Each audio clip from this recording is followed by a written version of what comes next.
Hi, everyone.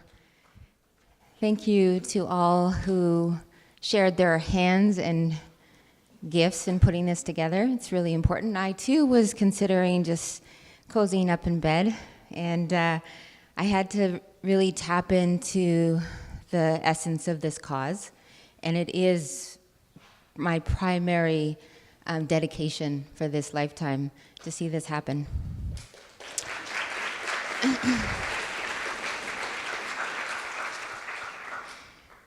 Okay, so my life in 5 minutes, or I could just sing the whole time.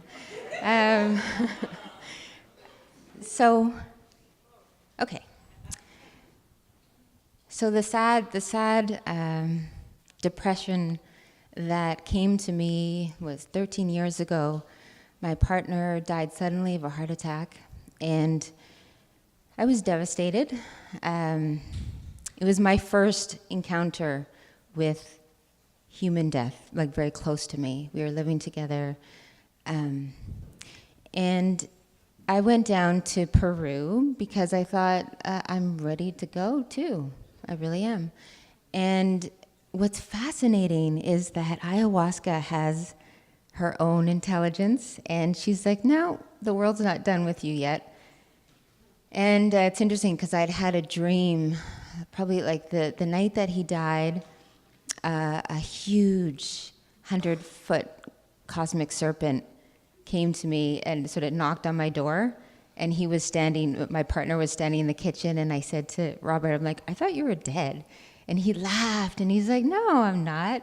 And then the big, serpent was looking at me, and like, has anyone seen that big mama in visions?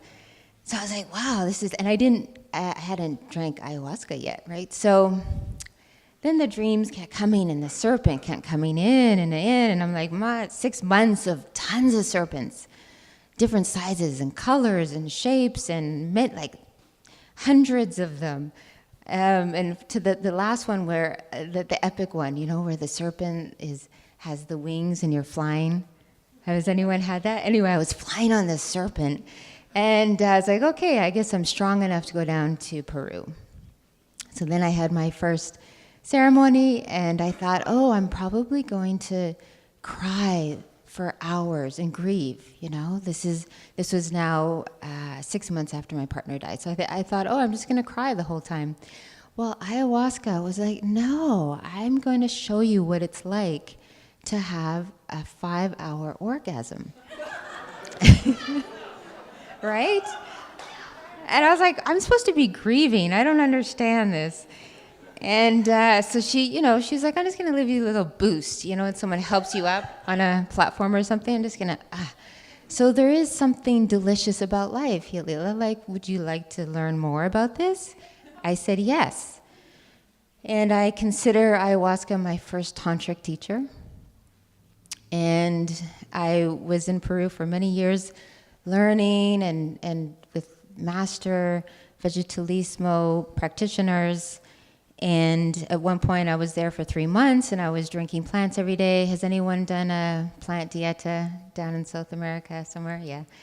And it's interesting because after those 3 months, I was asking questions like, what do I write my dissertation on? What do I do with my life? All these, big questions. And I was like, and so she was like, she kept saying to me, sex, sex, sex. And I'm like, And the finally had the vision. It was the vision where I was in New York City, Times Square. Has anyone been there? And I was having sex with a different partner on the main stage in front of thousands of people. And it was up on the big screen. You know how they show watching myself on the screen, and I finally accepted my mission given, by her. I said, fine, I'll study sex and I'll write about it. And so 6 years of lots of ceremonies with lots of different medicines and short stories. Feel free to ask me where to get more info about that, article, videos. You can watch me talk about it. But what's interesting is that after my 3 months of isolation in the jungle, you know how some people come out and you think like, oh, they found God, or they know themselves as God, or they know what love is, you know, some grand, beautiful lesson? Well, I came out of the jungle. I came out of the jungle with the realization that in order for me to walk on my path, that I needed to learn how to be a bridge between the psychedelic medicine world and the technology world. So I was given the message that if I could be in alignment in my center and walk with and learn how to use an iPhone in one hand and my pipe and tobacco in my other hand, that I would be okay. And so that was my mission that was like 10 years ago that I had that vision. And so I bring this up because someone was mentioning accessibility, and she has now opened up from the world of sexuality to the world of business and technology. So I have been immersed in the last 5 years with the tech folks who are building, you know, some of the first blockchain platforms, and I tapped into my tech geekness myself and have been traveling all over the world, attending conferences, speaking about microdosing and getting to know your own plants and trees in your own backyard, and sacred ceremonies and sacred spaces. So I am interfacing with those, you could say, elite, very influential people.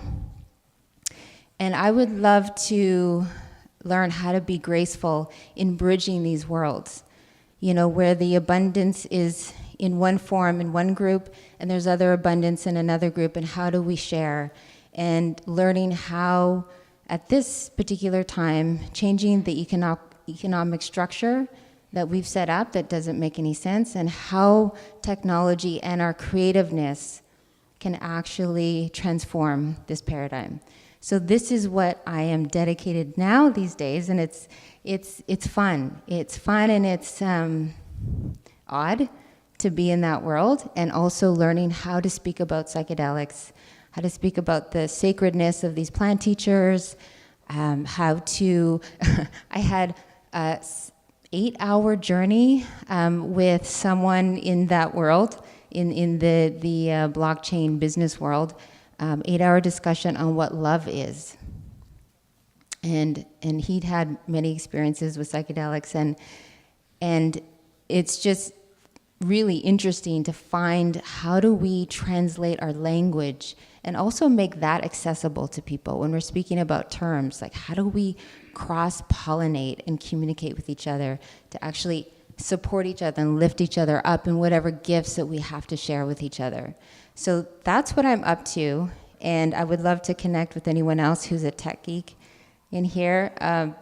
AI, VR, it's all fascinating to me because this is where the psychedelics is actually encouraging me to venture into and to see what can be birthed from that.